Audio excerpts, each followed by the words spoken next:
যে আপনাকে ওয়াজ শোনাইতে হবে। কাজে আমরা যে কথাগুলো বলবো আপনার কানের মজা নেওয়ার জন্য, আপনি কিছুক্ষণ হাবিয়ার মার ইচ্ছা কাহিনী শুনবেন, হয়তো কাঁদবেন, চোখের পানি ফেলবেন, অথবা হাসতে হাসতে মুখের দাঁত ফেলে পা কাঁদবেন, কিন্তু সর্বশেষ আসলে কি আলোচনা হলো বুঝতে পারলেন না। এমন মাহফিলের সংখ্যাই বাংলাদেশে কম নয়, বরং এমন মাহফিলের সংখ্যাই বাংলাদেশে বেশি।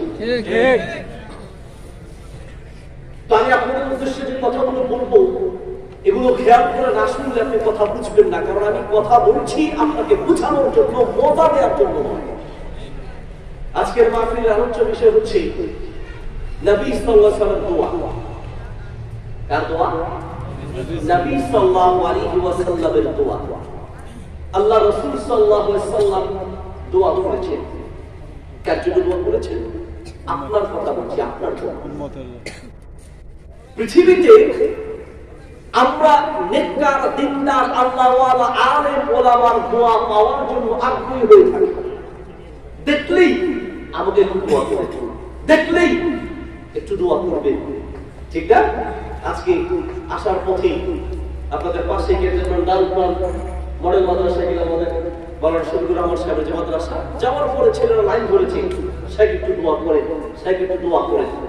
এই যে দোয়া চাওয়া, এটা কিন্তু সুন্নাহ। দোয়া চাওয়া সুন্নাহ।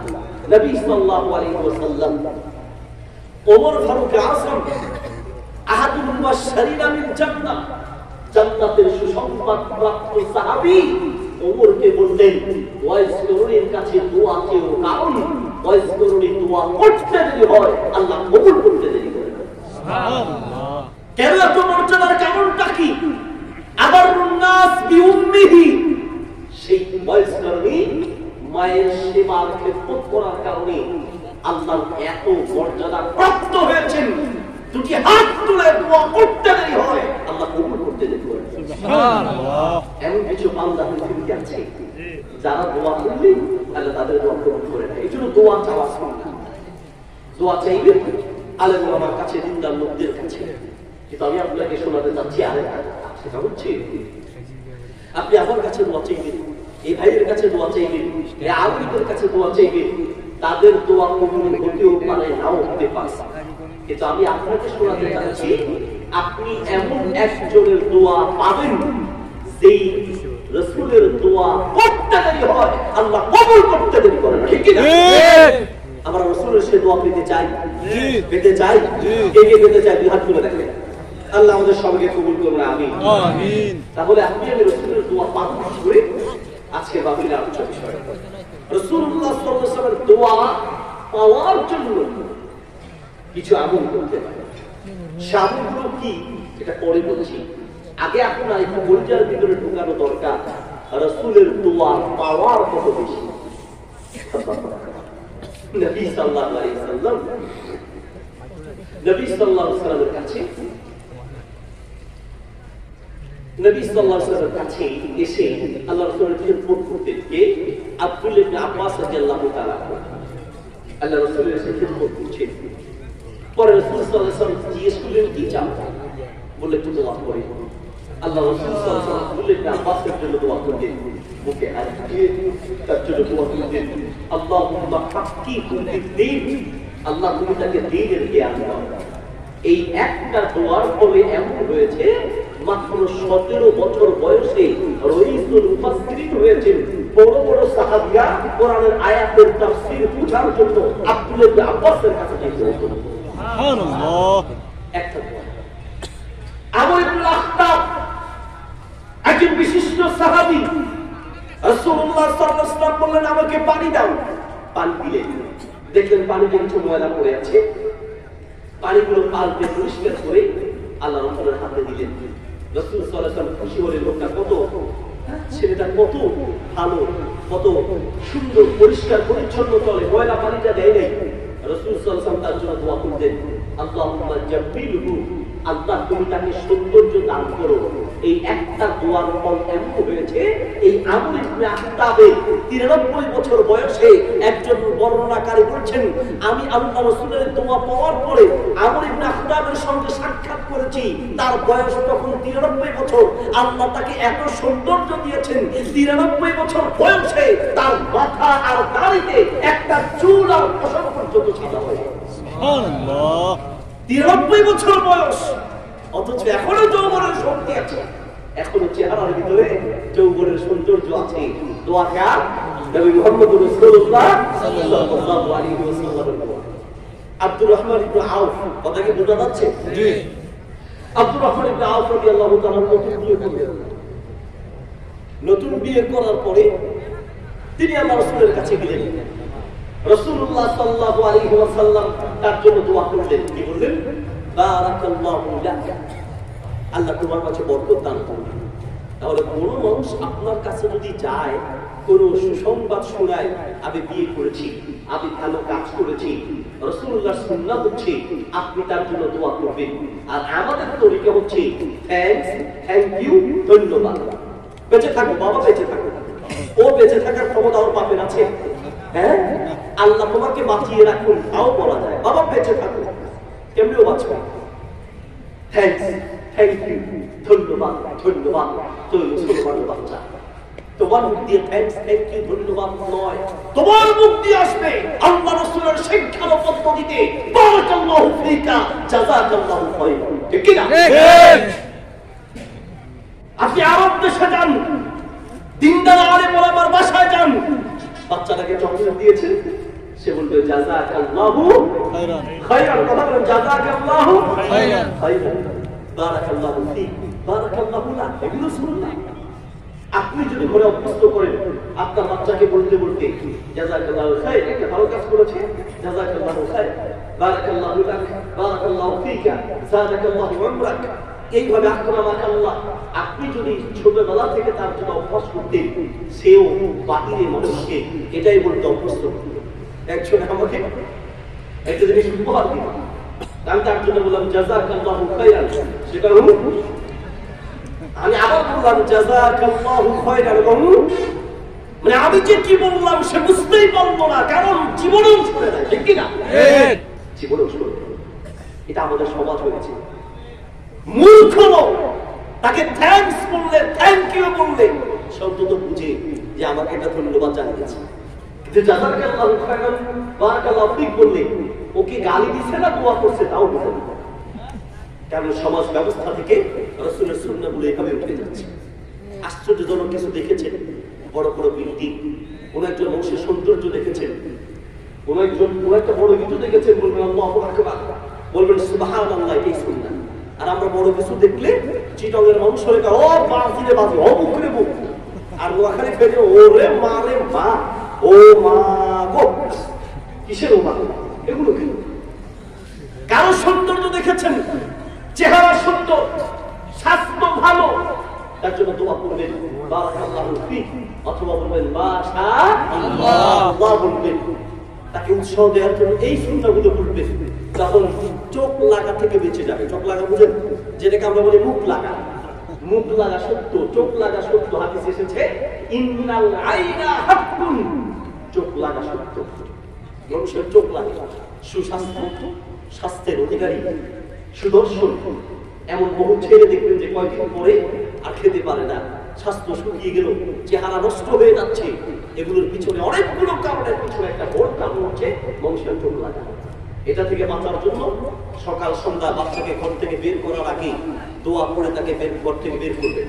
অন্তত আর কিছু করতে পারুক না পারুক, এই ছোট বাচ্চাটাকে সূরা ইখলাস, সূরা ফালাক, সূরা নাস শিখাই দেবে। ইনশাআল্লাহ পৃথিবীর কোনো অংশের ক্ষমতা নাই তাকে চোখ লাগিয়ে, মুখ লাগিয়ে তাকে তারপরে ক্ষতি করতে পারবে। সূরা ফালাক, নাস হচ্ছে দুনিয়ার সব চোখ লাগা থেকে বাঁচার একটা বড় ঔষধ। সুবহানাল্লাহ। নবী ইসলাম দোয়া করলেন বারাকাল্লাহু লাক, তুমি বিয়ে করেছো, আল্লাহ তোমার এই বিয়ের মাঝে আরো বরকত দান করুন। বিয়ের পরবর্তী জীবনে আল্লাহ তোমার মাঝে বরকত দান করুন। আব্দুর রহমান ইবনে আউফ বলছে, আমি যখন আল্লাহ রাসূলের দোয়াটা পেলাম, জীবনে এমন গল্প শুরু হয়েছে, ইদা রাফাতু রাসা, আমি যদি কোন পাথরও জাগাতাম, সেই পাথরের ভিতরেও স্বর্ণ অথবা মুক্তা খুঁজে পেতাম। যেখানে হাত দিতাম কল্যাণ আর কল্যাণ। কিছু মানুষের আছে না ভাগ্য ভালো, আপনি দেখবেন যেখানে মাছ না পাওয়া সেখানেও মাছ পায়, আর আপনি সারাদিন মরে যাবেন একটা মাছ খুঁজে পাবেন না। কিছু মানুষের আবার এটা আবার কেউ বাচ্চা রাশি, যে সকল ছেলেদের সাথে মেয়েদের নাউজুবিল্লাহ মানে অবৈধ সম্পর্ক বেশি থাকে, এক ছেলে একজন আরেকজনের যুবকরা করে এদের কন্যা রাশি, কন্যা ঠিক করে কন্যা রাশি, কেউ মেষ রাশি, কেউ বলে এই রাশি, কেউ বলে সেই রাশি। আমরা পছন্দ করছি ইসলাম কোন রাশিতে বিশ্বাস করে না। কিসের রাশি? এই রাশির পদ্ধতি শিরকি পদ্ধতি, এই রাশির পদ্ধতি কুফরি পদ্ধতি। টিভি চ্যানেল বলতে হাত দেখে রাশি করি, এই রাশি সেই রাশি, হাত দেখে রাশি করি। রাশি ইসলাম বিশ্বাস করে না। মুসলমান এদিকে কথা আমার কথা বলেছেন নবী মুহাম্মদ রাসূলুল্লাহ সাল্লাল্লাহু আলাইহি ওয়াসাল্লাম।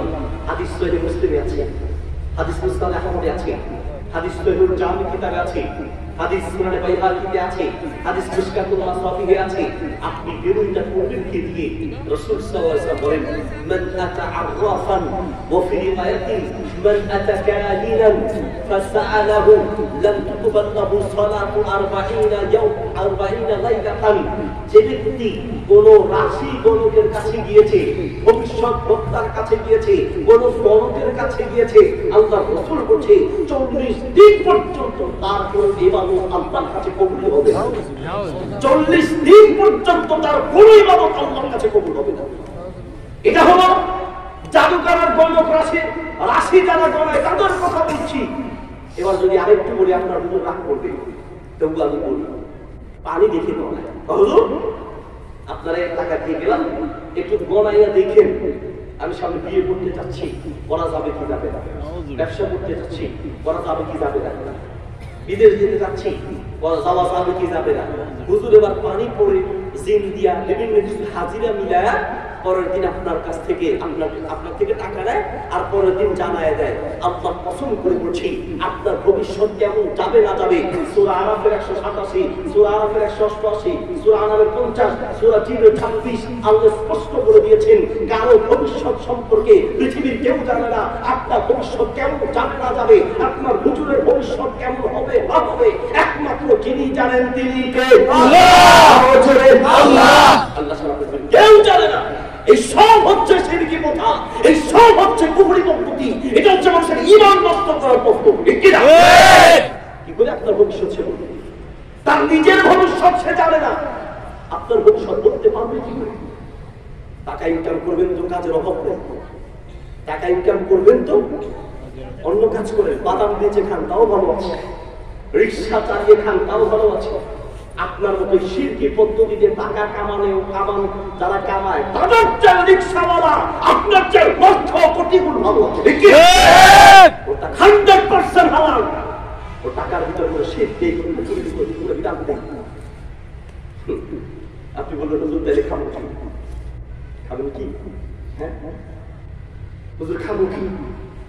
প্রতিটা মসজিদের ভিতরে শিরক কুফরি আর বিদআত চলে। হুজুর বললেই তো চাকরি থাকবে, ঠিক না? আরে নিয়ে এসে এই সারা বাংলাদেশ পরিবর্তন হবে। এত লক্ষ কোটি মাহফিলের প্রয়োজন হয় না। সারা বাংলাদেশ পরিবর্তন হওয়ার জন্য শুধুমাত্র আমাদের মতো হুজুররা যদি আমরা এক হয়ে যেতে পারি, একদিনে সারা বাংলাদেশ পাল্টে যাবে। একদিনে পাল্টে যাবে। সব হুজুররা যদি আমরা সিদ্ধান্ত নিই ইনশাআল্লাহ এই মসজিদের মিম্বর থেকে হক কথা বলা হবে। চাকরি থাকবে আর না হয় চাকরির পুরায় পানি ঢালবো। রিজিকের দায়িত্ব আমার মসজিদের কমিটির হাতে নয়, রিজিকের দায়িত্ব যার হাতে দিকে আমাদের সেই বিশ্বাস নেই, আমাদের নেই। বাংলাদেশের কষ্ট হচ্ছে লক্ষ লক্ষ মাহফিল হয়। মাহফিলের আগেও বাংলাদেশে মানে মাহফিলের আগের এলাকার যে অবস্থা, মাহফিলের পরেও সেই অবস্থা। মাহফিলের আগেও শিরিক করতো, মাহফিলের পরেও শিরিক করে। মাহফিলের একটা মাইকে গুঙ্গ করে আওয়াজ হচ্ছে, মাইক ঘুমিয়ে গেছে, একটা মাইকে একটু আওয়াজ করছে, সাউন্ড একটু বাড়াইতে হবে স্টেজের দিকে, হ্যাঁ প্রতিধ্বনি হচ্ছে, বন্ধ করতে হবে। মাহফিলে আগে আলাকার যে অবস্থা, মাহফিলের পরেও সেই অবস্থা। বহু লোককে দেখেছি 10 বছর পর্যন্ত ওয়াজ করায়, কিন্তু তার জীবনে 10টা পরিবর্তন করে থাক, একটা পরিবর্তন হয় না। কে বলেছে আপনাদের মাহফিল? কে বলেছে? আপনি 10 বছরের ভিতরে আর 10টা করে পরিবর্তন হলো, আপনার জীবনে কমপক্ষে 100টা চেঞ্জার পরিবর্তন হওয়া দরকার, ঠিক কিনা? আমি আপনাকে বলছি, আপনি এত জীবন করে এসেছেন শিরক, এত জীবন কুফরি করে এসেছেন, এত জীবন হারাম খেয়ে এসেছেন, আল্লাহর জন্য হারামটা ছাড়েন ভাই। কলিজা যে কথা বলছি, আল্লাহর জন্য হারামটা ছেড়ে দেখেন। আমার কথা বলেছেন নবী মুহাম্মদ রাসূলুল্লাহ সাল্লাল্লাহু আলাইহি ওয়াসাল্লাম। কি বলেছেন জানেন? মান ইন্নাকা লান তাদা শাইআন লিল্লাহ আবদালাকা আল্লাহু মা হুয়া খায়রুন মিনহু। তুমি আল্লাহর জন্য কোন একটা হারাম, কোন একটা গুনাহ, কোন একটা পাপ, কোন একটা অবৈধ পথ আল্লাহর জন্য, শুধু আল্লাহর সন্তুষ্টির জন্য কোন একটা হারাম পথ, কোন একটা অবৈধ পথ, অবৈধ সম্পর্ক, হারাম রিলেশন, গুনাহ, শিরক, কুফরি, বিদআত আল্লাহর জন্য ছেড়ে দেখো। আল্লাহর নবী বলেছেন, আল্লাহর কসম করে বলছি, এই দুনিয়াতে আল্লাহ তোমার জন্য তার চেয়ে লক্ষ গুণ উত্তম ব্যবস্থা করে দিল। আপনি ছেড়ে দেখেন, ছেড়ে দেখেন। বহু লোক হারাম চাকরি করে, বহু লোক হারাম চাকরি করে, বহু লোক অবৈধ সম্পর্কে আছে, হারাম চাকরি করে, হারাম ব্যবসা করে। হুজুর ছেড়ে দিলে কেমনে চলবে? ঠিক না? ছেড়ে দিলে কিভাবে চলবে? আল্লাহ রাসূলের হাদিসের প্রতি যদি আপনার বিশ্বাস থাকে, তাহলে হাদিসটা পরিজার ভিতরে ঢোকান। আল্লাহ রাসূল বলছেন, তুমি যদি আল্লাহর সন্তুষ্টির জন্য কোন একটা হারাম সম্পর্ক, হারাম পথ আর হারাম রুজি ছেড়ে দাও, আল্লাহ দুনিয়াতে তার চেয়ে উত্তম ব্যবস্থা করবে, ঠিক কিনা? এই হাদিসে আজ শুনেছেন, আল্লাহর কসম করে বলছি, এখন পর্যন্ত সিদ্ধান্ত করেন এই হারাম চাকরিতে লাথি মারলাম। আপনি যদি আপনার হারাম রুজিকে লাথি মারতে পারেন, আগামী কালকে যদি আপনার চেঞ্জ না হয়, আজকে হোক কালকে হোক, আপনার যদি উন্নত ব্যবস্থা না হয়, তখন আমার সাথে কথা বলবে, হুজুর আপনার কথা বলেছিলাম, আপনার কথা শুনে শুনেছি, এই কথা শুনে আমি হারাম চাকরি ছেড়ে এখন না খেয়ে মারা যাচ্ছি। অসম্ভব! আপনার হারাম রুজিতে আপনার রিজিক নাই, আপনার রিজিক কোন সার হাতে নয়, আপনার রিজিক যার হাতে তিনি কে? আল্লাহ। আল্লাহ আল্লাহ। কাছেই সবার প্রিয় ভাই, আল্লাহর উপরে ভরসা করুন, আল্লাহর উপরে ভরসা করুন। বারাকাল্লাহু লাক। নবী সাল্লাল্লাহু আলাইহি ওয়াসাল্লাম বলেছিলেন, তোমার মাঝে আল্লাহ কি দান করুন? বরকত দান করুন। কই আমি যেখানে হাত দেই সেখানেই বরকত আসবে। সুবহানাল্লাহ, সুবহানাল্লাহ। দোয়া কার? আল্লাহ। নবী মুহাম্মদ রাসূলুল্লাহ সাল্লাল্লাহু আলাইহি ওয়াসাল্লাম পাওয়ার কত বেশি। এলাকায় অনেকদিন বৃষ্টি হয় না, এই কেড়ে উঠে, উঠে গে উঠা উঠে এদিকে আমাদের কাছে প্রস্তাবের জন্য উঠি নিয়ে উঠবে রাজি আছেন ইনশাআল্লাহ। আলোচনা তো মাত্র শুরুই করলাম, আপনারা যদি এখন উঠানো শুরু করেন তো তাহলে আলোচনা কারো শোনাবো, শেষ করে দিব? বললাম না, কথা শোনাতে এসেছি। আমরা তো ব্যবসায়ী বক্তা নই, বুঝেন নেই যে ঘন্টা ধরে ওয়াজ করলাম, ওয়াজ যাই হোক, শুনলে শুনেন, না শুনলে নাই, শেষ টাইমে কন্ট্যাক্ট করা সেগুলো নিয়ে কবরে ঢুকে চলে যাবো। আমরা এই উদ্দেশ্যে ওয়াজ করি না। আমি আবার কথা বলছি, আল্লাহর কসম, এই উদ্দেশ্যে ওয়াজ করি। আমি আপনার জীবনটা পরিবর্তনের জন্য কথা বলছি, আমি আপনার জান্নাত লাভের জন্য কথা বলছি, আমি আপনাকে জাহান্নাম থেকে বাঁচানোর জন্য কথা বলছি, আমি আপনার জন্য কথা বলছি, আপনার চেঞ্জিং এর জন্য কথা বলছি। চেঞ্জ ইউর লাইফ, আপনার জীবনটাকে পাল্টাতে হবে। আপনি আগে যেভাবে ছিলেন এখনো যদি ঠিক একই ভাবে থাকেন, তাহলে কি হবে? এই লক্ষ টাকার মাফিক খরচ করে, ঠিক কিনা? যদি একই রকম থাকেন, চেঞ্জ, নিজেকে পরিবর্তন করার সিদ্ধান্ত নিয়ে বসতে হবে। নবী সাল্লাল্লাহু আলাইহি ওয়াসাল্লাম, নবী সাল্লাল্লাহু আলাইহি ওয়াসাল্লামের কাছে আনাস রাদিয়াল্লাহু তাআলা 10 বছর খেদমত করেছেন। কয় বছর? 10 বছর। 10 বছর। খাদিমতু আশারা সিনিনা। আনাস বলছেন, আমি আল্লাহর রাসূলের 10 বছর খেদমত করেছি। এই 10 বছরের ভিতরে আল্লাহু আকবার, কখনো আল্লাহর রাসূল আমাকে বলেন নাই ইমা লাম তাফআল হাল্লা ফাআলতা, কেন এই কাজটা করেছো, কেন করো নাই, এইভাবে গালি দেওয়া দূরে থাক। 10 বছরের ভিতরে আল্লাহর রাসূল একবারও আমাকে খবর দেওয়ার কথাও বলেন নাই। 10 বছর রাসূলের সঙ্গে ছিলেন, একটা ধমক পর্যন্ত দেন নাই। আর আপনি দৈনিক কয়বার আপনার ড্রাইভারকে বকালেন? আপনি দৈনিক কতবার আপনার স্ত্রীকে গালাগালি করেন, আপনার কর্মচারীকে গালাগালি করেন? আপনার মাঝে আর রাসূলের মাঝে পার্থক্য তো এখানে হয়ে গেল। সেই আওয়াজ পড়ছেন, আল্লাহ রাসূল সাল্লাল্লাহু আলাইহি ওয়াসাল্লামের 10 বছর খেদমত করেছি। আল্লাহ রাসূল আমার জন্য একটা দোয়া করেছেন, কি? আল্লাহুম্মা আকসির মালাহু ওয়া ওয়ালাদাহু। হে রব, তুমি আনাসের সম্পদ বাড়ায় দাও, সন্তান বাড়ায় দাও। ওই দোয়া করার ফলে কি হয়েছে জানো? আল্লাহ আমাকে একটা, দুইটা, 10টা, 20টা নয়, বরং আল্লাহ সুবহানাহু ওয়া তাআলা রাসূলের এই দোয়ার বরকতে 100 সন্তান দান করেছেন। এবার আপনি বলুন, হুজুর তাহলে তো মহা বিপদ।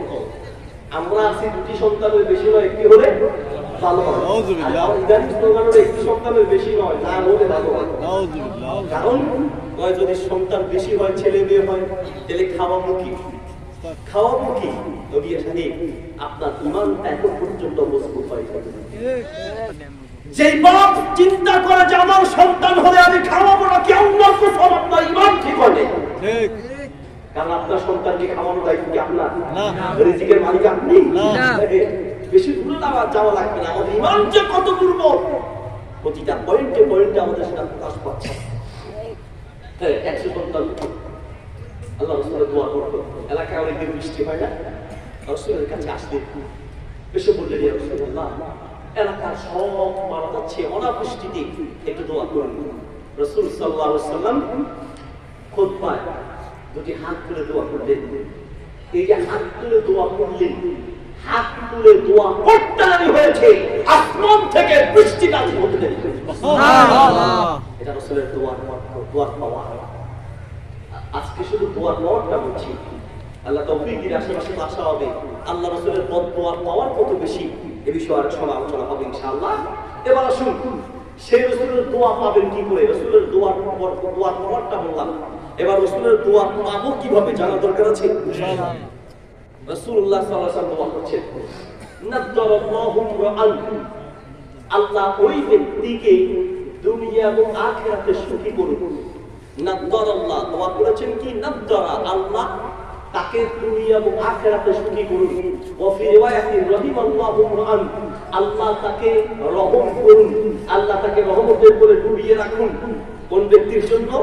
সামিআনা কালাতি, যে ব্যক্তি আমার কথাগুলো শুনে, ওয়া ফি রিওয়ায়াতিন সামিআ মিন্নি হাদিসান, যে ব্যক্তি আমার হাদিসগুলোকে মনোযোগ দিয়ে শুনে, ওয়াহা ওয়া ফি রিওয়ায়াতিন হাফিজাহা, সেই হাদিসগুলোকে মুখস্থ রাখে, সংরক্ষণ করে। নাম্বার 3 আত্তাহা, সেই হাদিসগুলোকে অন্যের কাছে পৌঁছে দেয়। আল্লাহ রাসূল দোয়া করেছেন ওই ব্যক্তি দুনিয়া এবং আখিরাতে সুখী হোক। আপনি আল্লাহ রাসূলের দোয়া পাবেন 3টি কাজের মাধ্যমে। রাসূলের হাদিসগুলো মনোযোগ দিয়ে শুনবেন, রাসূলের হাদিসগুলো সংরক্ষণ করবেন, রাসূলের হাদিসগুলোকে অন্যের কাছে পৌঁছে দিবেন। এই 3টি আমল করবেন, আল্লাহ রাসূলের দোয়া পাবেন। সুবহানাল্লাহ। কয়টা কাজ? ঘুমাই গেছেন কয়টা? 3টা। আওয়াজ দেখা কতটা? 3টা। নাম্বার 1 সামিয়া মাকালাতি, আল্লাহ রাসূল সাল্লাল্লাহু আলাইহি ওয়াসাল্লামের পক্ষ থেকে কোন কথা যখন আপনাকে শোনানো হবে, আপনি সেই কথা শুনতে বাধ্য। আর যারা রাসূলের হাদিসের আলোচনা হবে, কোরআনের কথা হবে, সেখান থেকে যারা বিমুখ হয়ে যাবে, তাদের জন্য আল্লাহ রাসূলের বদদোয়া আছে। বদদোয়া আছে। কি বদদোয়া? রাসূলুল্লাহ সাল্লাল্লাহু আলাইহি ওয়াসাল্লাম বক্তব্য দিচ্ছেন, হাদিস মুসনাদ আহমদে আছে, হাদিসের তারকিব মুতাআদ্দিদ কিতাবে আছে, হাদিসটি মিশকাতে আছে। রাসূলুল্লাহ সাল্লাল্লাহু আলাইহি ওয়াসাল্লাম বক্তব্য দিচ্ছেন, 3জন ব্যক্তি আসলো শেষে। একজন মাঝখানে জায়গা ছিল, সে এসে মাঝখানে জায়গা পূরণ করে বসে গেল। আরেকজন সে পিছনে বসলো, আরেকজন সে চলে গেল। তাহলে কয়জন হলো? 3জন। একজন বসেছে, একজন লজ্জায় সামনে আসে নাই, পিছনে দাঁড়ায় আছে, আরেকজন বসেই নেই, বরং চলে গিয়েছে। রাসূলুল্লাহ সাল্লাল্লাহু আলাইহি ওয়াসাল্লাম বলল যে আমার হাদিসের কথা হচ্ছে, এর ভিতরে 3জন 3 রকম কাজ করেছে, 3জনের জন্য 3 ধরনের ফল। নাম্বার 1, যে ব্যক্তি আমি রাসূলের হাদিস শোনার জন্য এই ফাঁকা জায়গায় বসে গেল, ওই ব্যক্তি মূলত মজমার ভিতরে, মাহফিলের ভিতরে ঢুকে নাই, বরং সে আল্লাহর রহমতের ভিতরে ঢুকে গিয়েছে। সুবহানাল্লাহ। নাম্বার 2, ফাস্তাহিয়া ইস্তাহিয়া আল্লাহু আনহু। আর যে ব্যক্তি আমি রাসূলের কথাকে শুনতে লজ্জা পেয়েছি, সামনে আসে নাই, বরং ওই পিছনে এক পাশে বসে আছে, সে মূলত আল্লাহর রহমতটা সামনে পাওয়া সত্ত্বেও আল্লাহর রহমতের ভিতরে ঢুকতে পারত না। সে যেমন আল্লাহর রহমত থেকে দূরে সরছিল, আল্লাহ তার রহমত থেকে তাকে দূরে সরিয়ে রেখেছে। এগুলো 2 নাম্বার। নাম্বার 3, ইনতালাকা, আরেকজন চলে গেল, আরাদাল্লাহু আনহু, যে ব্যক্তি আল্লাহ রাসূলের কথা হচ্ছে, নবীর হাদিস শোনানো হচ্ছে, আল্লাহর কোরআনের কথা শোনানো হচ্ছে, এটা থেকে যে ব্যক্তি মুখ ফিরিয়ে নিয়েছে, আল্লাহর নবী বলছেন ওই ব্যক্তি থেকে আল্লাহ মুখ ফিরিয়ে নিয়েছে। তার মানে যেখানে কোরআন এবং হাদিসের কথা হবে, সেটা যেই বলুক না কেন, আপনার যদি বড় ধরনের কোনো কাজ না থাকে, বড় কোনো ব্যস্ততা না থাকে, তাহলে সেই কথা শুনতে আপনি বাধ্য, আপনি সেই কথা শুনতে বাধ্য। এবার আমাকে বলেন, জুমার দিন কখন যেতে হবে? ঠিক খুতবা কয়টা শেষ হবে, সালাত নামাজ কয়টা হবে, খালি টাইম দেখে না, আমি সময় আছে। ওখানে যে জুমায় খতিব সাহেব যা বলতেছে, ওয়াজ করে না গালি দিচ্ছে। আপনি যে যাওয়ার সময় একটু দেরি করে খালি নামাজের টাইমে যান, জুমার দিন খালি কি নামাজ পড়ার জন্য? হ্যাঁ, নবী সাল্লাল্লাহু আলাইহি ওয়াসাল্লাম বলেন, যে ব্যক্তি জুমার দিন 5টা কাজ করবে, সুবহানাল্লাহ, তার প্রত্যেকটি কদমে 1 বছরের সিয়াম, 1 বছরের তাহাজ্জুদের সমান সওয়াব প্রতিটি কদমে কদমে লেখা হবে। সুবহানাল্লাহ। কয়টা কাজ? 5টি। ঘুমাই গেছে মনে কয়টা? 5টি। আর উজ্জ্বলে 5টি। নাম্বার 1, ওয়াসসালা ওয়াক্তাসালা, যে ব্যক্তি জুমার দিন তাড়াতাড়ি গোসল করবে, সকালে কি করবে? গোসল করবে। বাক্কারা ওয়াক্তাকারা, সকালে জুমার দিন গোসল করে যাবে, বাক্কারা ওয়াক্তাকারা, তাড়াতাড়ি মসজিদে যাবে, এটা কি দেরিতে? তাড়াতাড়ি। নাম্বার 3, মাশা ওয়ালাম ইয়ারকাব, হেঁটে হেঁটে যাবে, কোনো কিছুতে চড়ে যাবে। নাম্বার 4, দানা মিনাল ইমাম, ইমামের একটু কাছে বসবে, ইমামের একটু কাছে বসবে। নাম্বার 5, ইসতামা ওয়ালাম ইয়ালকু, খেয়াল করে কথা শুনবে, কোনো অহেতুক কাজ করবে না। অহেতুক কাজ তোমার কাকে বলে? মোবাইল টিপাটিপি করা অহেতুক কাজ, নিজের চুল নিয়ে নাড়াচাড়া করা অহেতুক কাজ, জামা নিয়ে ঘোরাফেরা করা অহেতুক কাজ, এই বসে বসে হাতের মোটকা ফুটানো, এগুলো সব অহেতুক কাজ। এই যে মোটকা ফুটানো, এখানে আঙ্গুলের ভিতরে, হাতের আঙ্গুলের ভিতরে আঙ্গুল ঢুকানো, এটাকে আরবিতে বলে তাসবিহ। কি বলে? তাসবিহ। 3টি জায়গায় এই তাসবিহ করা নিষেধ। কয়টা জায়গায়? 3 জায়গায় এই তাসবিহ করা নিষেধ। নাম্বার 1, মসজিদে যাওয়ার সময়। নাম্বার 2, সালাতের অপেক্ষায় মসজিদে থাকা অবস্থায়। নাম্বার 3, মসজিদ থেকে বের হওয়ার সময়। এইভাবে মোটকা ফুটানো যাবে না। অথচ অনেক মানুষ এই কাজগুলো করে। যে ব্যক্তি জুমার দিন মসজিদে ঢুকে ইসতামা ওয়ালাম ইয়ালকু, খেয়াল করে কথা শুনবে, অহেতুক কাজ করবে না। কথা খেয়াল করে শোনার জন্য খুতবাটা বুঝতে হবে, ঠিক কিনা? দুঃখের বিষয় আমরা এমন খুতবা দেই যে আমাদের শ্রোতারা বুঝে না। এই জন্য খুতবাটা বুঝিয়ে বলা এটাই উচিত। সম্মানিত হাজিরিন, তাহলে 5টা কাজ। নাম্বার 1, সকাল সকাল ওরে এখন ভুলে গেল, সকাল সকাল গোসল করবে। নাম্বার 2, তাড়াতাড়ি মসজিদে যাবে। নাম্বার 3, হেঁটে হেঁটে। নাম্বার 4, ইমামের কাছাকাছি বসবে।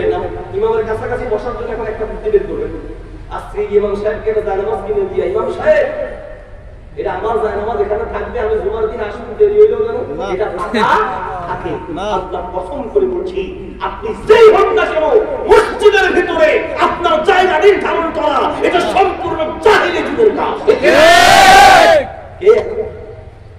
যদি আপনি মসজিদে আগে বসতে চান, আগে যেতে হবে, ঠিক কিনা? কাউকে উঠায় দিয়ে সেখানে বসার কোনো অধিকার পৃথিবীর কারণে। মোহাম্মদ আলী খেলে নাম শুনছেন? মুষ্টিযোদ্ধা মোহাম্মদ আলী। আমি মোহাম্মদ আলী, আরে না, বক্সিং মানে মুষ্টিযোদ্ধা। আমারও তো একটা মারলে আরেকটা মুষ্টিযোদ্ধা। মোহাম্মদ আলী ক্লে ইসলাম গ্রহণ করলেন, শরীফে কই মোহাম্মদ আলী ক্লে মুষ্টিযোদ্ধা, ইনি ইসলাম গ্রহণ করলেন। কেমনটা কি তিনি বলছেন, আমি অবশ্যই ছিলাম। আমাদের ভিতরে একটা তাৎপর্য দেখি, সেটা হলো অফিসাররা যদি তাদের কোনো পূজায় তাদের যে নির্দিষ্ট ইবাদত আছে খ্রিস্টানদের, তো সেই ইবাদত যখন তারা যেত, তখন মুরব্বী মানে ধনী যারা অথবা বংশের দিকে যারা উচ্চ মর্যাদা, তাদের থেকে গরিবদের মধ্যে একটা পার্থক্য ছিল, বুঝলেন নেই? একসাথে ধনীদের সাথে দাঁড়াতে পারতো না, একটা দূরত্ব ছিল। আমি একবার এক মুসলিম দেশে গিয়ে দেখলাম যে গাড়ি দেখে ড্রাইভার যেখানে দাঁড়িয়েছে তার পাশে আবার মালিক দাঁড়িয়েছে, আবার শরীরের সঙ্গে শরীর, গায়ের সঙ্গে গা লাগিয়ে দিয়ে দাঁড়িয়েছে। আমি দেখে অবাক হলাম, এটা কি করছে? এটা মুসলমানদের ইবাদত, নাম কি? সালাত, নামাজ। এই যে মালিক আর কর্মচারী দেখছি একই লাইনে দাঁড়ানো, কারণ ইসলাম এমনটাই শেখায় আল্লাহর ইবাদত করার ক্ষেত্রে কে তুমি মালিক আর কে তুমি কর্মচারী তা দেখা হবে না। আল্লাহর দৃষ্টিতে পৃথিবীর সবগুলাই ফকির, সবগুলাই দরিদ্র, ঠিক না? ইবাদতের ক্ষেত্রে কে তুমি মালিক, কে তুমি সভাপতি, আর কে তুমি সেক্রেটারি, কে তুমি, এইসব দেখা কোনো টাইম নাই। এগুলো মসজিদের বাহিনী, এগুলো সব মসজিদের বাহিনী। মসজিদের ভিতরে ঢুকবেন তো একজন সাধারণ সদস্যের যে দাম, একজন সভাপতি সেক্রেটারি একই দাম। কথা বলে ঠিক না?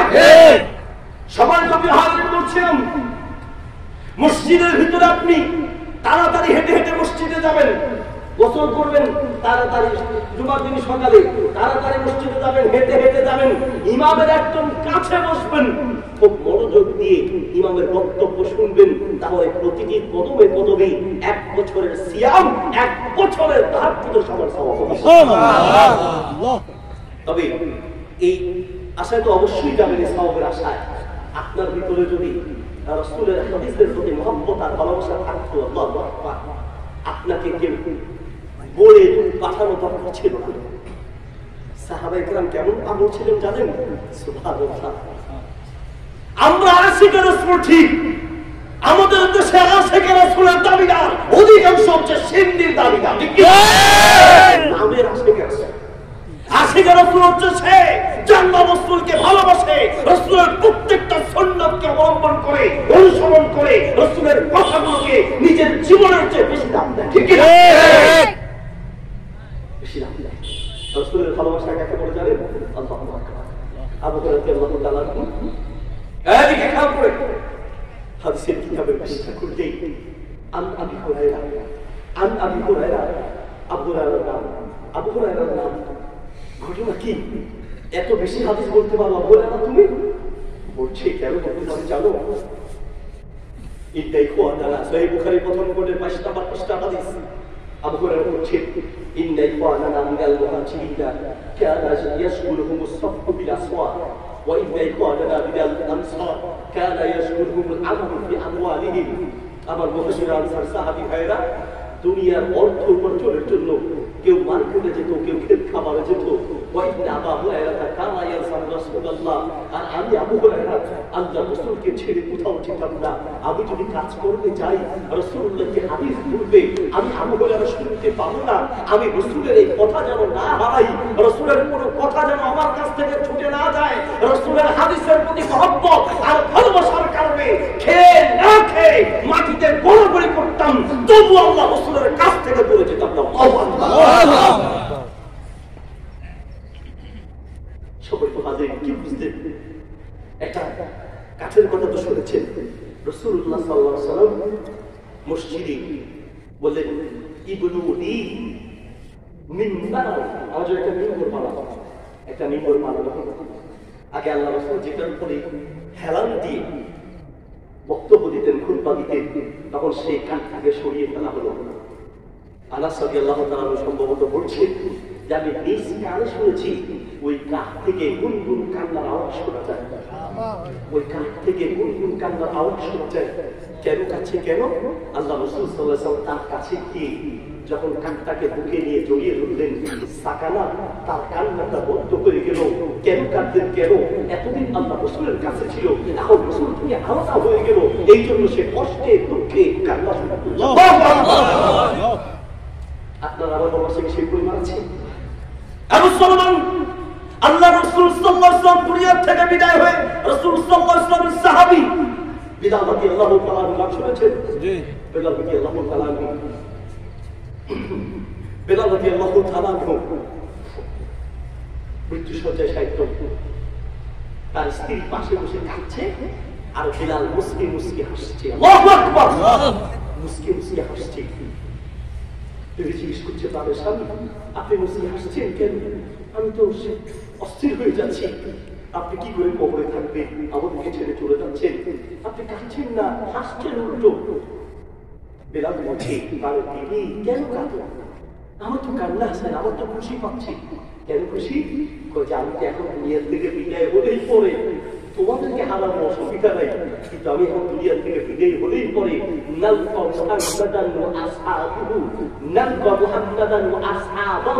আমি দুনিয়ার থেকে বিদায় হলেই পরে আমার সেই প্রিয় রাসূলের সাক্ষাৎ পাবো, প্রিয় রাসূলের সাহাবী আবু বকর, ওমর, আলী, উসমান, ওই সাহাবীদের সাক্ষাৎ পাবো। খবর তো বড় দুঃখ হলো, আমাদের ঈমান কেমন হয়েছে? মনে কোনো টেনশন নেই, আল্লাহ রাসূলকে পাবো। সুবহানাল্লাহ। আর রাসূলুল্লাহ সাল্লাল্লাহু আলাইহি ওয়াসাল্লামকে পাবেন কি করে? আর রাসূলকে পাবেন কি করে? সেই রাসূলের সাক্ষাৎ পাবেন, সেই রাসূলের দোয়া পাবেন, সেই রাসূলের সাক্ষাৎ পাবেন যদি তার রাসূল কথাগুলো আর হাদিসের প্রতি আপনার মহব্বত থাকে। ঠিক না? ঠিক। কিসের মহব্বত?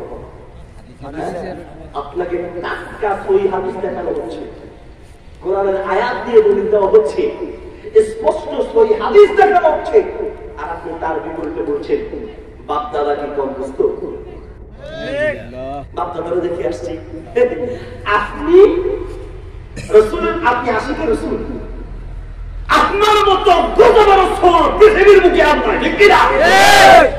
রাসূলের হাদিস পাওয়ার পরে তার বিপরীতে কথা বলার সাহস আপনার হয় কি করে? ঠিক।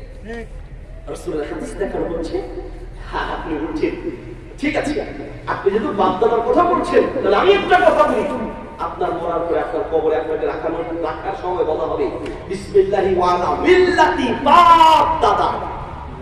হবে না? বিসমিল্লাহ ওয়া আলা মিল্লাতি সদ্দুবুশি, বিসমিল্লাহি আলা মিল্লাতি মুকবিশ সাহেব, বিসমিল্লাহ কেন রাজি হবেন না? ওখানে রাজি হবেন না, তো এখানে কেমন রাজি হবেন? ওখানে আপনি যদি রাজি না হন যে মরার পরে আমাকে বিসমিল্লাহি ওয়া আলা মিল্লাতি রাসূলিল্লাহর জায়গায় অন্য কারো নাম দেয়া হোক, আপনি যদি রাজি না হন, এই দুনিয়াতে প্রমাণ করতে হবে আমার জীবনের প্রত্যেকটা আদর্শ হবে মুহাম্মদ রাসূলুল্লাহ করেছেন। ঠিক না? বাপ দাদারা কি বলছিল? আচ্ছা আমার বলেন তো, কবরে হাসরে কোথায় প্রশ্ন হবে তোমার বাপ দাদারা কি করছে না করছে? বাপ দাদা সম্পর্কে একটা প্রশ্ন হবে? কবরে প্রশ্ন হবে মান রব্বু, মান রব্বু কা, তোমার রব কে ছিল? তোমার বাপ দাদার রব কে ছিল? প্রশ্ন আছে। তোমার বাপ দাদা ওয়াবা দিনুকা, তোমার বাপ দাদার ধর্ম কি ছিল? প্রশ্ন আছে। তোমার বাপ দাদা কি করেছে? তোমার বাপ দাদার জবাব তোমার বাপ দাদা দিবে, আর তোমার জবাব তুমি দাও। তুমি কি আদর্শে ছিলা, তুমি কোন দলিলের উপরে ছিলা, তোমার প্রশ্নের জবাব তুমি দাও। ঠিক কি না? আমি এসে কান দিয়ে কথা ঢুকাতে হবে কলিজার ভিতরে। ইসলাম এমন ধর্ম, ওটা বক্তব্যের যুক্তি দিয়ে চলে না, ওটা ক্ষমতার যুক্তি দিয়ে চলে না, ওটা লাঠির জোরে চলে না, ওটা টাকার শক্তি দিয়ে চলে না। ওই ইসলাম চলে কোরআন আর সহিহ হাদিসের দলিল দিয়ে। ইদানি আমার দেখবেন চ্যালেঞ্জ নেয় কি, 1 কোটি টাকার চ্যালেঞ্জ আছে কিনা? 10 লক্ষ টাকার চ্যালেঞ্জ নেয়। তো টাকার চ্যালেঞ্জ কেন দিবা ভাই? আচ্ছা বলে এই জায়গা নিয়ে তো এখন আমি বললাম এই জায়গার মালিক আমি, এই ইমাম সাহেব বলতে যে জায়গার মালিক আমি, সভাপতি সাহেব বলবো যে এই জায়গার মালিক আমি, তাহলে কয়েকজন দাদা এগিয়ে এই জায়গার মালিক অমুক অমুক অমুক অমুক। সমাধান হবে কি দিয়ে? একদল লাঠি নিয়ে আসবে, আর একদল বলবে টাকার মারপিট দাও, খেলা জমুক, হ্যাঁ, আরেকদল এসে বলবে না ক্ষমতায় আমরা আছি। সমাধান হবে? সমাধান হবে কি দিয়া? দলিলটা দেখায় দাও বাবা, তুমি কোন দলের কোন তরিকার ক্ষমতায় আসো না নাই ওটা দেখার সময় নাই। হাফিজ আহা সংরক্ষণ করতে হবে, সংরক্ষণ। কেমনি সংরক্ষণ করবে? সংরক্ষণের 3টা পদ্ধতি। নাম্বার 1 হচ্ছে হাদিসগুলো লিখে রাখতে হবে। ইসলাম রাসূলের হাদিসগুলো সংরক্ষিত হয়েছে লিখার মাধ্যমে। সাহাবী ওমর রাদিয়াল্লাহু তাআলা হাদিস লিখেছেন, তারপরে আব্দুল্লাহ ইবনে আব্বাস হাদিস লিখেছেন, সহিহ আলী রাদিয়াল্লাহু তাআলা হাদিস লিখেছেন, আবু শাহ তাকে হাদিস লিখে দেওয়া হয়েছে। বর্তমানে আহলে কোরআন মুনকিরুল হাদিস, হাদিস অস্বীকারীদের একটা দল বের হয়েছে, যারা বলে কোরআন মানলে হবে, হাদিস মানা যাবে না। যারা বলবে কোরআন মানলে হবে, হাদিস মানা যাবে না, আল্লাহর কসম এদের ভিতরে ন্যূনতম ঈমান থাকতে পারে না। ঠিক ঠিক। আজ রাসূলের যুগে হাদিস ছিল না, মিথ্যা কথা। আল্লাহর রাসূলের যুগে হাদিস লেখা হয়েছে। প্রথম দিকে হাদিস লিখতে আল্লাহ রাসূল নিষেধ করেছেন যেন কোরআনের সাথে হাদিস মিলে না যায়। পরবর্তীতে রাসূলুল্লাহ সাল্লাল্লাহু আলাইহি ওয়াসাল্লাম হাদিস লেখার অনুমতি দিয়েছেন। ওমর রাদিয়াল্লাহু তাআলা নিজের হাতের লেখা হাদিসে পান্ডুলিপি থেকে দেখে দেখে মুয়াত্তা মালিক, ইমাম মালিক মুয়াত্তা মালিক লিখেছেন। সাহাবীদের নিজের হাতের লেখা হাদিসের কিতাব ছিল, পান্ডুলিপি ছিল, বিভিন্ন পৃষ্ঠায় বিভিন্ন জায়গায় তারা লিখে রেখেছেন। তাহলে হাদিস সংরক্ষণের এক নম্বর পদ্ধতি লিখে রাখা। আপনি যে হাদিসগুলো শুনলে যদি ভুলে যান, একটা নোট রাখবেন, সেই নোটের মধ্যে লিখে রাখবেন, সংরক্ষণ হবে। নাম্বার 2 হচ্ছে মুখস্থ করা, ব্রেইনে লেখা। সুবহানাল্লাহ। আল্লাহ পৃথিবীতে আল্লাহ তার এই নবীর হাদিসকে সংরক্ষণের জন্য এমন কিছু মেধাবী মানুষ পাঠিয়েছেন, আল্লাহু আকবার, যারা জীবনে একবার আল্লাহ রাসূলের হাদিস শুনে মৃত্যুর আগ পর্যন্ত কখনো হাদিস ভুলতেন না। ইমাম বুখারী রাহিমাহুল্লাহ ওস্তাদের ক্লাসে যেতেন হাদিস শোনার জন্য। ইমাম বুখারী নাম শুনছেন না? ওস্তাদের ক্লাসে যেতেন। যাওয়ার পরে 1 থেকে 1.5 মাস ক্লাস করতেন। সব ছাত্ররা হাদিসগুলোকে খাতায় লিখে রাখেন, আর ইমাম বুখারী শুধু হাদিসগুলো শুনতেন, লিখতেন না।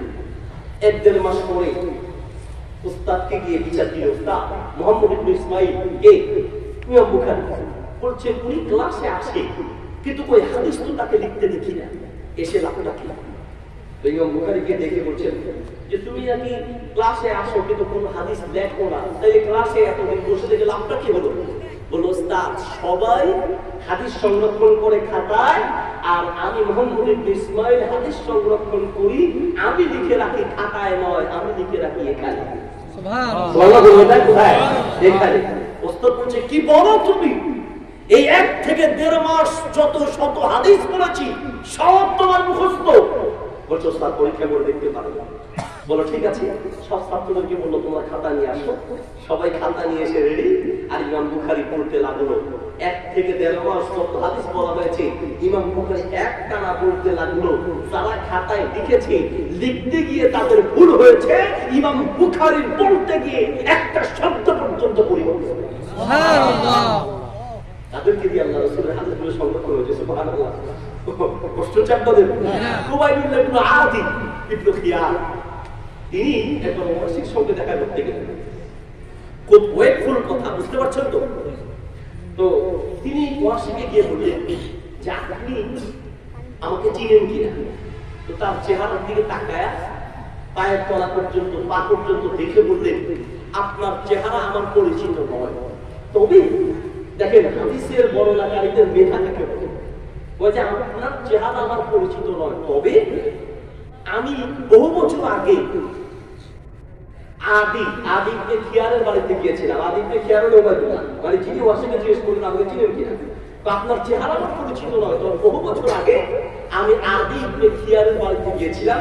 সেই বাড়িতে একটা শিশু বাচ্চা জন্ম হয়েছিল, ওই বাচ্চাটাকে আমার কোলে দেওয়া হয়েছে।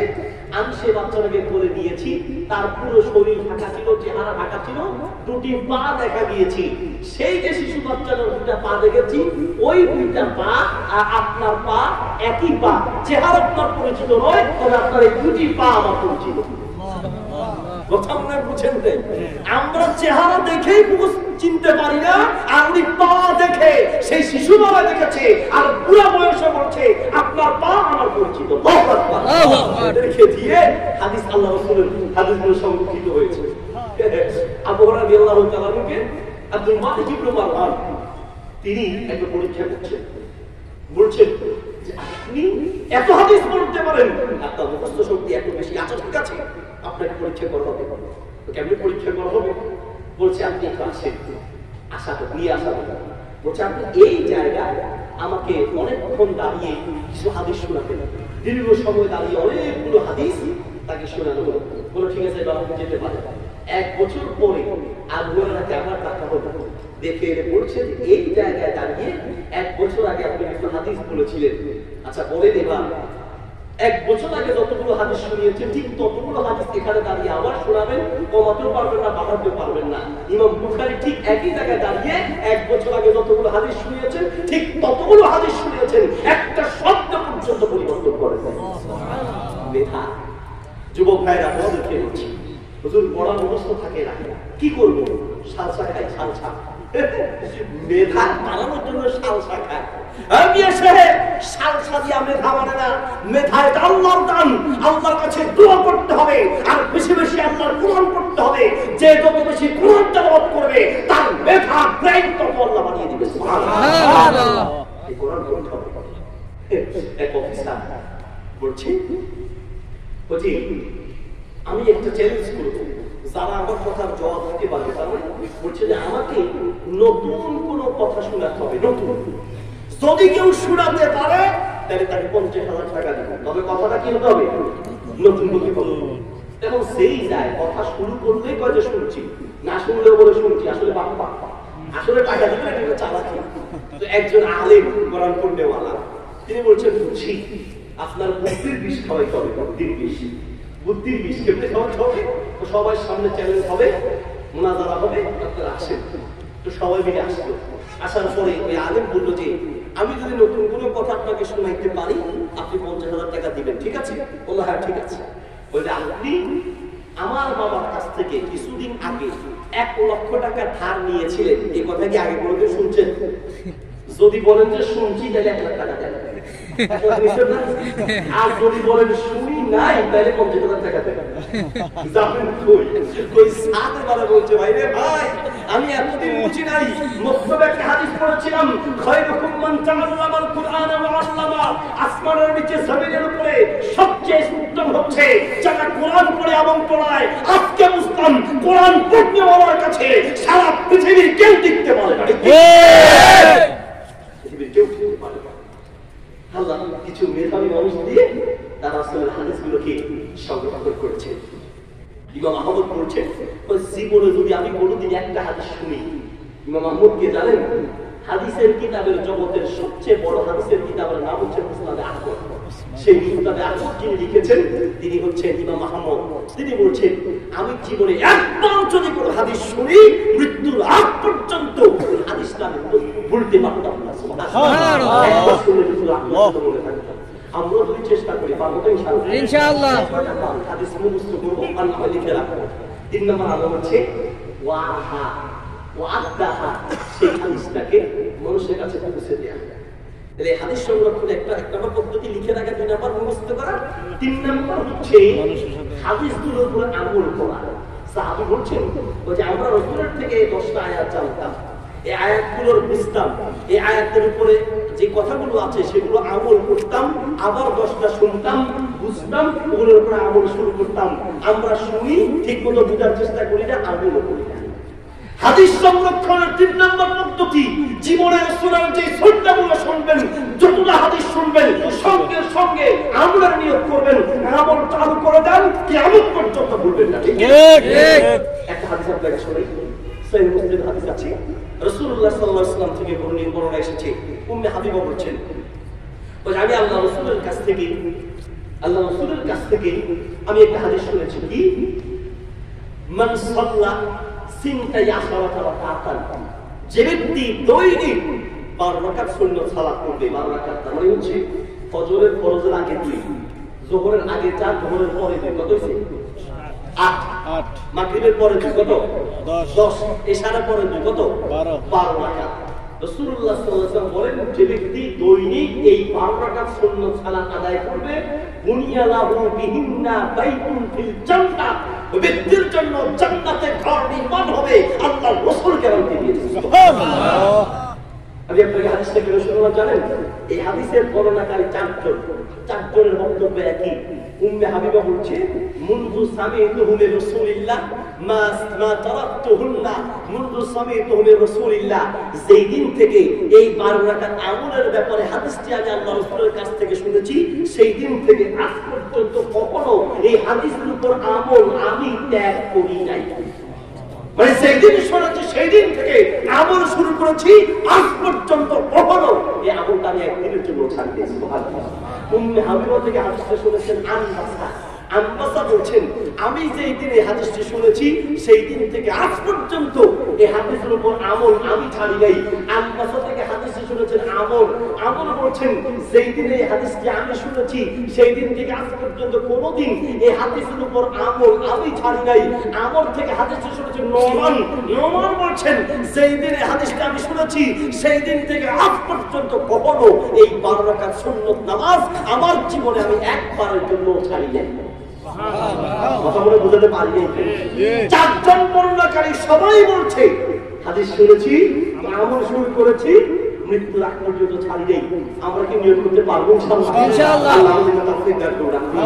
রাসূলের হাদিসগুলোকে কিভাবে মানতে হবে? অন্তরটা নরম করে দিয়ে শুনতে হবে, অন্তরটা নরম করে দিয়ে শুনতে হবে। কথা খুব বেশি বলা দরকার নাই ভাই। খৈরুল কালামি কল্লাম ওয়া মাদাল্লা, উত্তম কথা কথা হবে কম আর সময় হবে কম, কিন্তু কথা হবে দামি। আর আপনারা ধরে রাখবেন প্রধান বক্তা মানে হচ্ছে 1.5 থেকে 2 ঘন্টা। আর প্রধান বক্তাও চিন্তা করে যেহেতু 1.5-2 ঘন্টা কাটাইতেই হবে, ভূমিকায় আধা ঘন্টা, মাঝখানে গজল টজল গান নাচ গান আপনার আছে না, ড্যান্সের এই সেই দিয়ে হাবিয়ে আমার কিচ্ছা কাহিনী দিয়া 1.5-2 ঘন্টা পার করে, আর মাহফিল শেষে ওয়াজের চিপে রস বের করলে 10 মিনিটের ওয়াজও খুঁজে পাওয়া যায় না। ঠিক কি না? ওয়াজ বেশি রাখবে, ওয়াজ বেশি রাখবে। যেগুলো বলছি এগুলো মনোযোগ দিয়ে শুনে আমল শুরু করে দেন, ইনশাআল্লাহ আপনার জীবন পরিবর্তন হয়ে যাবে। ঠিক কি না? সবার হাজরিন বলছিলাম, এদিকে খেয়াল করে রাসূলের কথাগুলোকে সাহাবীরা কিভাবে মানতেন, মনটা নরম করে দিয়ে শুনতে হবে। রাসূলের কাছে একটা রেকি আসছে, এসে বলছে ইয়া রাসূলুল্লাহ, আমার ওই যে বাড়িটা একটা দেয়াল আছে, দেয়ালের ওই পাশে আবু লুবাবার একটা খেজুর গাছ আছে, খেজুর গাছের খেজুরগুলো পড়ে এই পাশে আসে, বাচ্চারা খেয়ে ফেলে। তার মাঝে আমার মাঝে প্রায় একটা ঝগড়া শুরু হয়। ইয়া রাসূলুল্লাহ, গাছটা যদি সে আমার কাছে বিক্রি করে ফেলতো, আমি কেটে ফেলতাম, আমার আমার গাছ, বাচ্চারা খেতে অসুবিধা ছিল না। একটু আপনি বলেন যেন গাছটা আমার কাছে বিক্রি করে। এতিমের কথা আল্লাহ রাসূল বলতে পারেন না, সুবহানাল্লাহ। এতিম তো রাসূল সাল্লাল্লাহু আলাইহি ওয়াসাল্লাম বাবাকে ডাকলেন, আবু বাবা এখানে আসো। অ্যাকচুয়ালি এতিম বাবার কাছে আগ্রহ করেছে, আবু বাবা তোমার গাছটা তুমি এই এতিমটার কাছে বিক্রি করো, যদি তুমি এই খেজুর গাছ এতিমের কাছে বিক্রি করো, আমি রাসূল গ্যারান্টি দিলাম জান্নাতের ভিতরে তোমার জন্য খেজুর গাছ নির্মাণ হবে। সুবহানাল্লাহ। তুমি জান্নাত পাবে, জান্নাতে খেজুর গাছ পাবে। আবু বাবা তুমি গাছটা বিক্রি করো। আবু বাবা বলতো ইয়া রাসূলুল্লাহ, তাকবো না। কিছু মানুষ আছে না বিচার মানে তাও গাছ বলছে না, আমি তো বলেছি বিক্রি করবো না, আল্লাহ রাসূল বলছে, তারপরে বলছে বিক্রি করবো না, তারপরে বলছে বিক্রি করবো না। এদিকে কি আওয়াজটা ঠিক করুন, এমন সময় স্টেপ করছে। এখন যেমন চলে, এখন চলে না, চলে ব্যাস। এই হাত দিয়ে না, একটু দূরে থাকে। বলছে আবু বাবা গাছটা বিক্রি করো, তোমার এর বিনিময়ে জান্নাতে তোমার জন্য ঘর নির্মাণ হবে। আবু বাবা বিক্রি করো।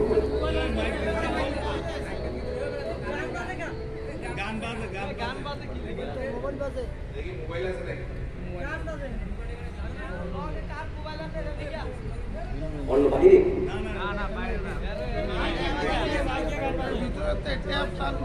তাই না?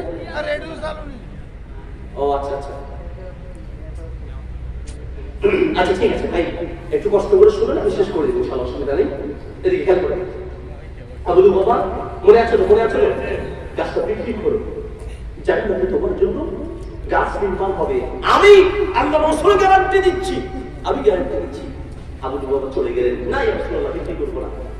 পাশ থেকে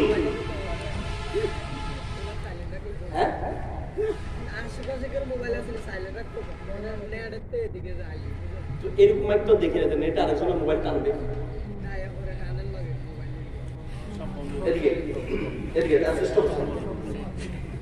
বলছে জান্নাতে তোমার জন্য ঘর নির্মাণ হবে, আমি দায়িত্ব নিলাম। আবু লুবাবা বলছে লা ইয়া রাসূলুল্লাহ লা আবিউ, আমি বিক্রি করবো না। চলে গেলেন।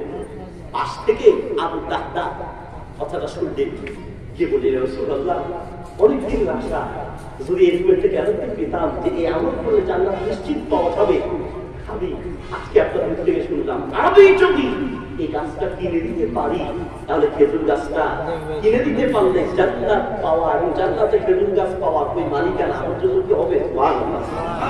আল্লাহ রাসূল আবু দাহদা যদি তুমিও কিনে দিতে পারো, কিয়ামতের মাঠে জান্নাতের গ্যারান্টি আমি আল্লাহ রাসূল তোমার জন্য দিব। সুবহানাল্লাহ। আবু দাহদা এক দৌড়ে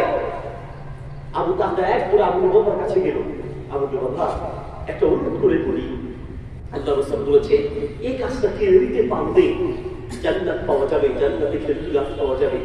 গাছটা কত দাম তুমি চাও বলো, কত লাগবে তা বলো, কিন্তু গাছটা আমার লাগবে। আবু লুবাবা বলছে আমি তো বিক্রি করবো না। বলছি তিনি বলছে না, আমি গাছটা কিনবো, আমার জান্নাত লাগবে। জান্নাত লাগবে। পরে বলছে আবু লুবাবা আমাকে বলছিল আমি আবু দাহদা, ওই যে মদিনা সবচেয়ে বেশি খেজুর ধরে যে বাগানটায়, ওই যে প্রসিদ্ধ সেই বিশাল বাগান, ওই পুরো বাগানের মালিক আমি।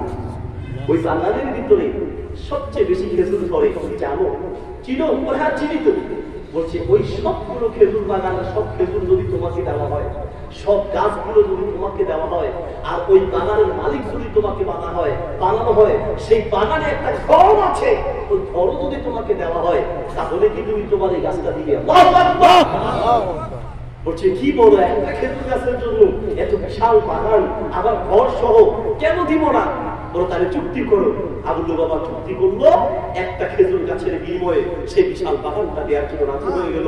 আবু দাহদা এক দৌড়ে গিয়ে ইয়া রাসূলুল্লাহ নাজাতু, ইয়া রাসূলুল্লাহ আমি সফল হয়েছি, আমি পেরেছি ইয়া রাসূলুল্লাহ। কি পেরেছো?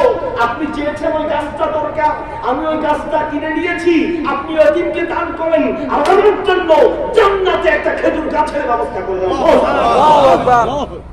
বলছে রাসূলুল্লাহ আমার তো আসলে গাছ লাগবে, আমার জান্নাত লাগবে। সুবহানাল্লাহ। আমার জান্নাত লাগবে, আমার জান্নাত লাগবে। বলছি আবু দাহদা তোমার জন্য জান্নাতে একটা খেজুর গাছ হবে, তুমি একটা খেজুর গাছের জন্য তোমার সব বিলীন করে দিয়েছো। তোমাকে আল্লাহ শুধু জান্নাত নয়, জান্নাতে শুধু একটা খেজুর গাছ নয়, অসংখ্য বাগান আল্লাহ তোমাকে দান করবে। সুবহানাল্লাহ। আবু দাহদা সেখান থেকে বের হয়ে একদম আল্লাহ নিজের বাসায় চলে গেলেন। গিয়ে বলছেন উম্মু দাহদা প্রাণের বিবি, তাড়াতাড়ি ঘর থেকে বের হও, সব গুছিয়ে নাও।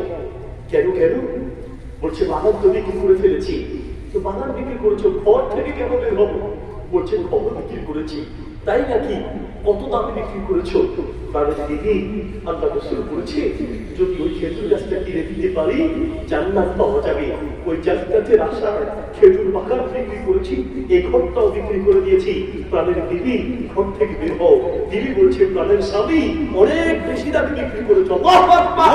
এত রবিহাল পাইয়ু এত বেশি দামে বিক্রি করেছো, সারা পৃথিবী পেলে এত খুশি হতাম না, জান্নাত পেয়ে যত খুশি হলাম। সুবহানাল্লাহ।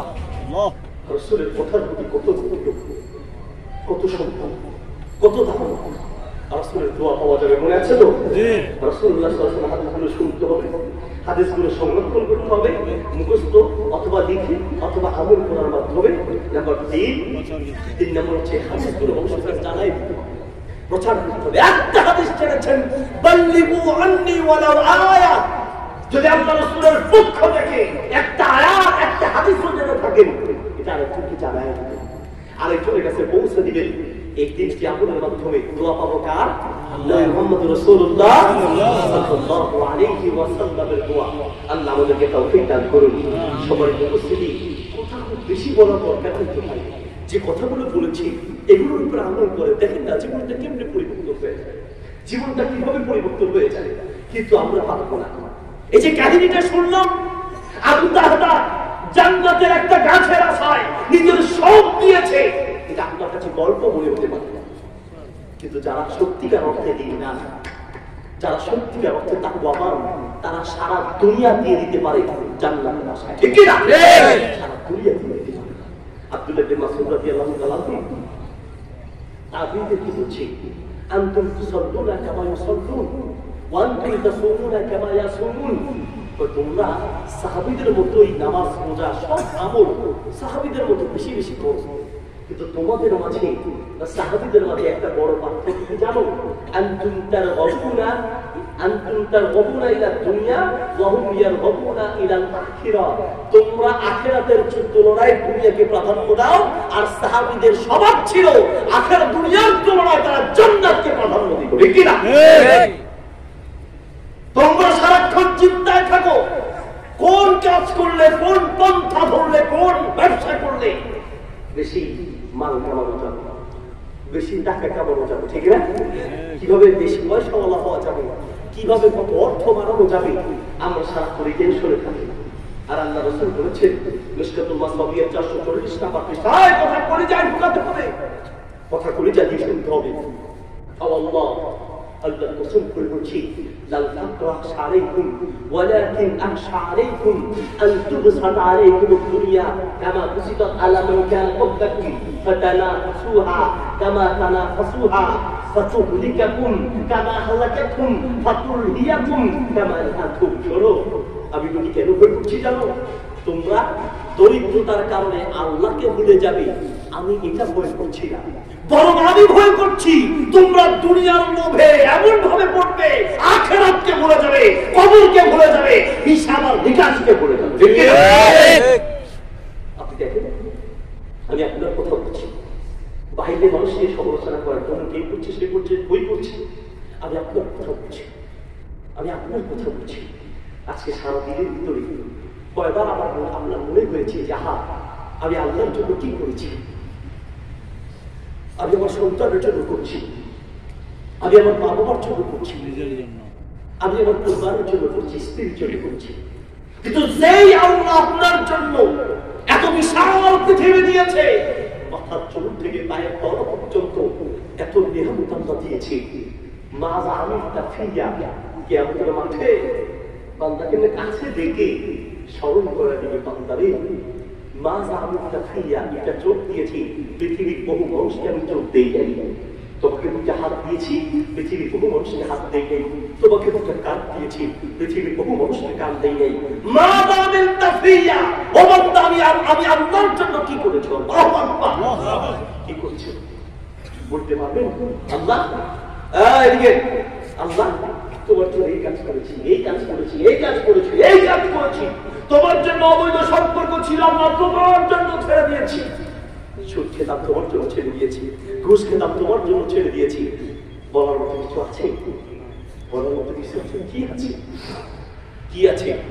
আবু হুরায়রা রাদিয়াল্লাহু তাআলা মৃত্যু শয্যায় শায়িত, চোখের পানি ফেলে কাঁদছে, আশেপাশের লোকেরা বলছে কাঁদছেন কেন? আপনি তো আল্লাহর রাসূলের খুব কাছের একজন সাহাবী ছিলেন, সবসময় রাসূলের সঙ্গে আঠার মতো মিশে থাকতেন, কেন কাঁদছেন?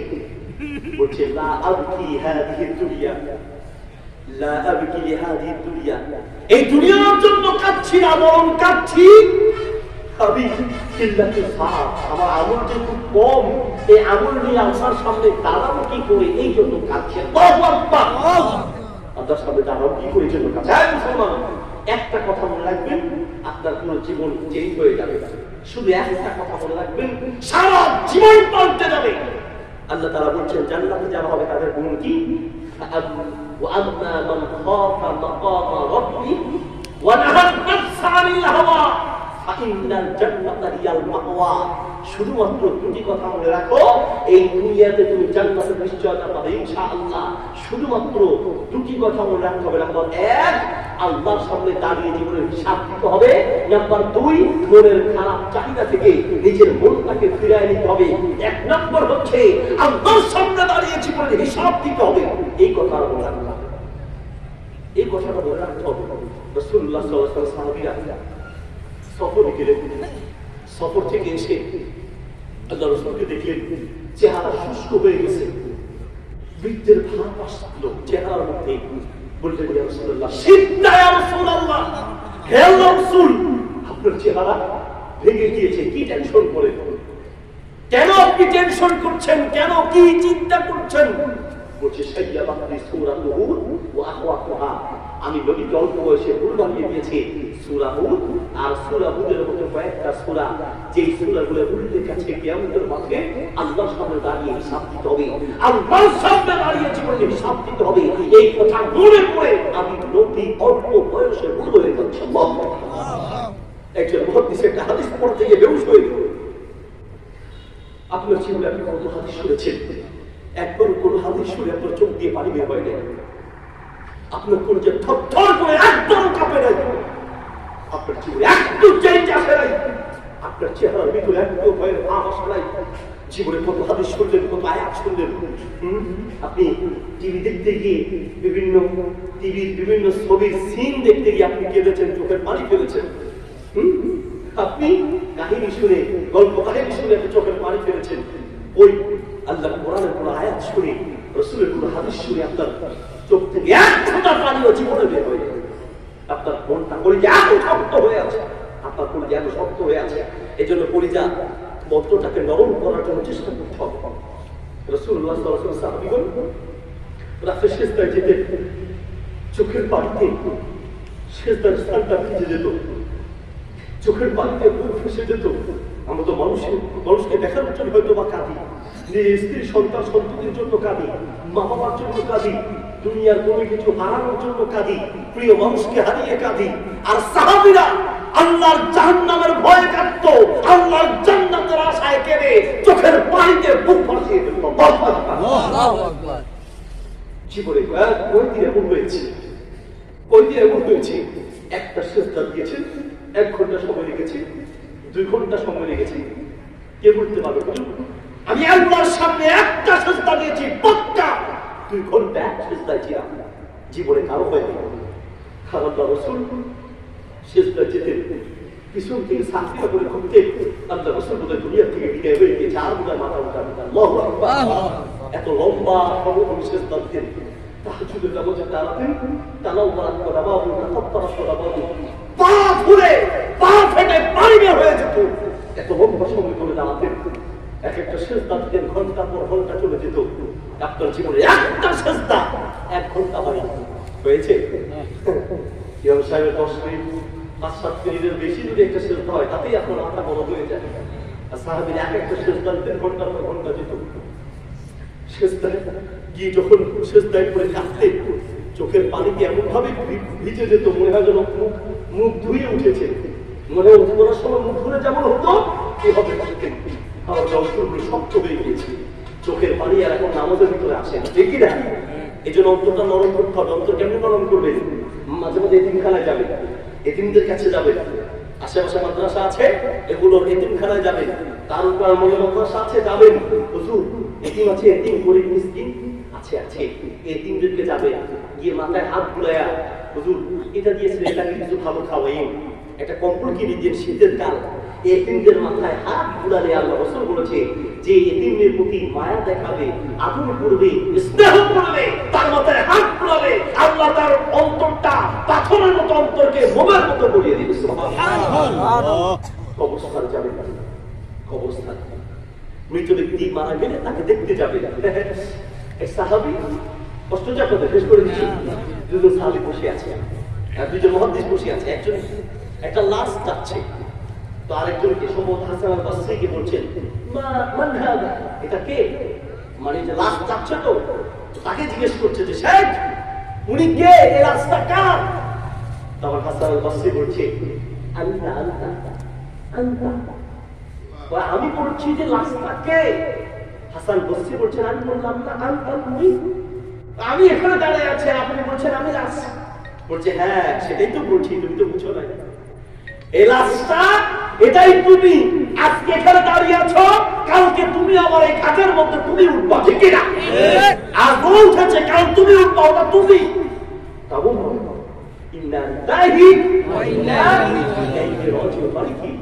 আল্লাহ এই লোকটা চলে গেল, কালকে আমি আসতে আসছি, ওনার পিছনে পিছনে আমি আসছি, এই কথা মনে করতে হবে। আল্লাহ আমাদেরকে তৌফিক দান করুন, আল্লাহ আমাদেরকে তৌফিক দান করুন। সম্মানিত উপস্থিতি, আলোচনা দীর্ঘায়িত করলাম না। রাত হয়েছে, জাযাকুমুল্লাহ খাইর। কথা বেশি বলার দরকার নেই, কথা যেগুলো বলেছি সেগুলো আমল করতে হবে। রাসূলের দোয়া পাওয়ার জন্য রাসূলের হাদিসগুলো, কোরআনের আয়াতগুলো মনোযোগ দিয়ে শুনতে হবে, মনে আছে? সংরক্ষণ করতে হবে, মনে রাখতে হবে, মনে আছে? নাম্বার 3 মানুষকে জানাতে হবে, মনে আছে ইনশাআল্লাহ? পাশাপাশি রাসূলের দোয়া পাওয়ার আরো কিছু আমল 2 মিনিটে বলবো। 2 মিনিট কিছু আমল। নাম্বার 1, নবী সাল্লাল্লাহু আলাইহি ওয়াসাল্লাম দোয়া করেছেন ওই স্বামীর জন্য, আমিনা রাহিমাল্লাহু আন, যে স্বামী রাতে তাহাজ্জুদ নামাজ পড়তে জাগে, ফাসাল্লাহ, নিজে তাহাজ্জুদ পড়ে, ওয়া আইকাযা আহলাহু, নিজের স্ত্রীকে ঘুম থেকে জাগাতে যায়, ফাইন আবাব, স্ত্রী যদি ঘুম থেকে জাগতে না চায়, ফানাদাহা ফি ওয়াজহিল মাআ, স্ত্রীর মুখের উপরে অল্প পানি ছিটিয়ে দেয়।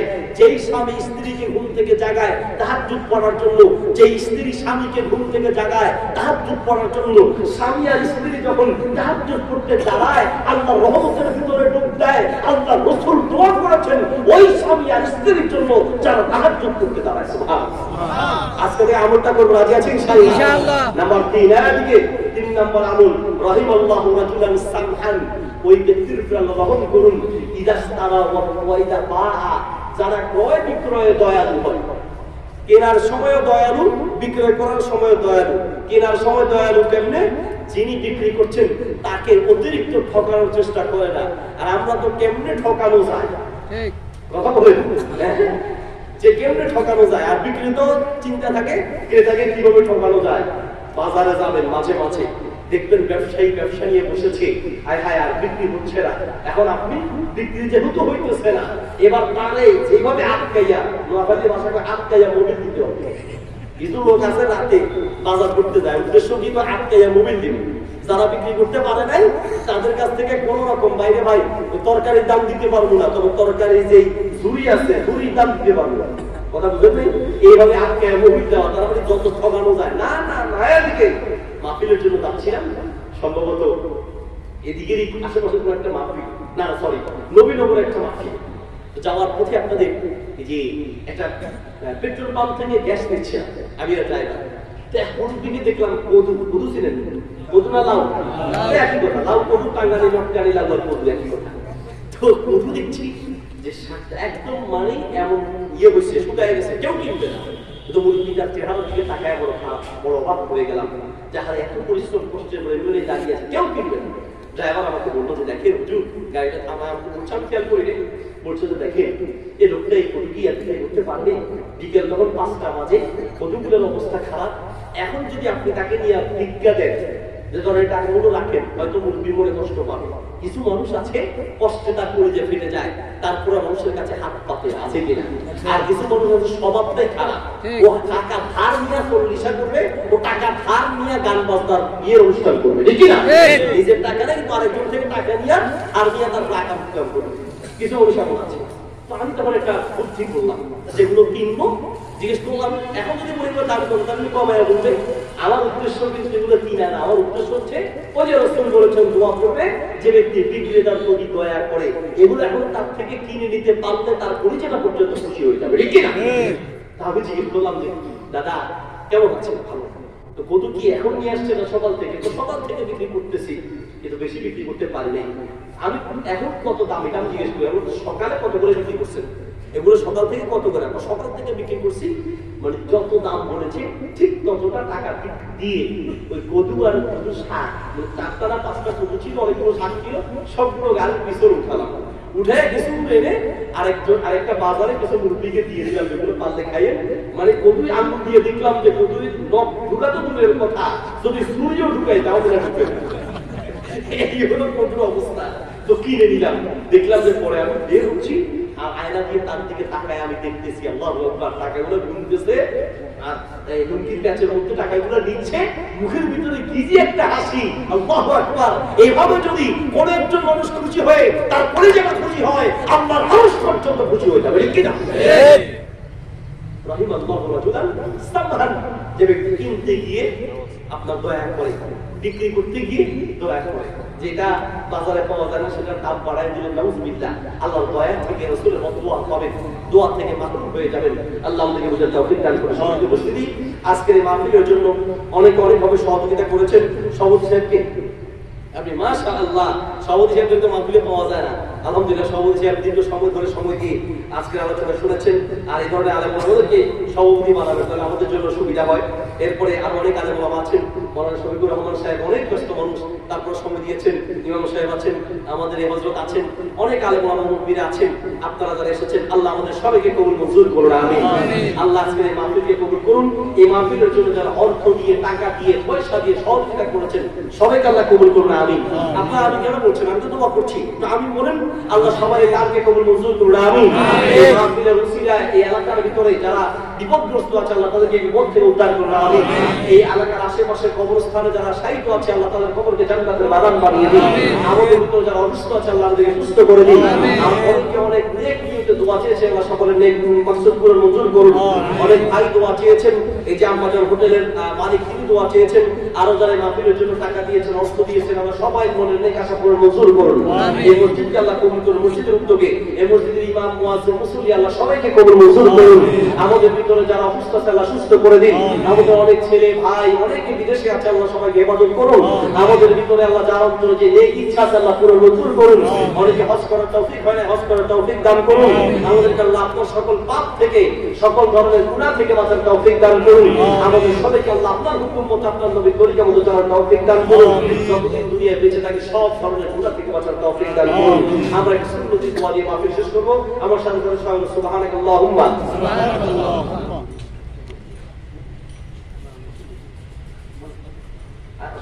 সবাই উপস্থিতি, আপনারা অনেকক্ষণ বসে আছেন, আপনাদের অনেক আগ্রহ আরো আছে মনে হচ্ছে। মাশাআল্লাহ, জাযাকুমুল্লাহ খায়র, বারাকাল্লাহু ফিকুম। আমরা আমাদের মাঝে মাওলানা শফিকুর রহমান দারুল কোরআন মডেল মাদ্রাসা মোহতারাম সম্মানিত প্রিন্সিপাল মোতামিম নিয়ে আছেন। আলেম মানুষ, আমি ধরে নিয়ে এসেছি। আর আমি আসলে আমদা করলে না বলে পারে না, নিয়ে এসেছেন কয়েকটা মিনিট কয়েকটা বুঝে দেবে, শুনবেন ইনশাআল্লাহ। এরপরে আপনি শেষ করবেন ইনশাআল্লাহ, আপনার জন্য দোয়া করবেন। আর কয়েকটা কথা বলবেন।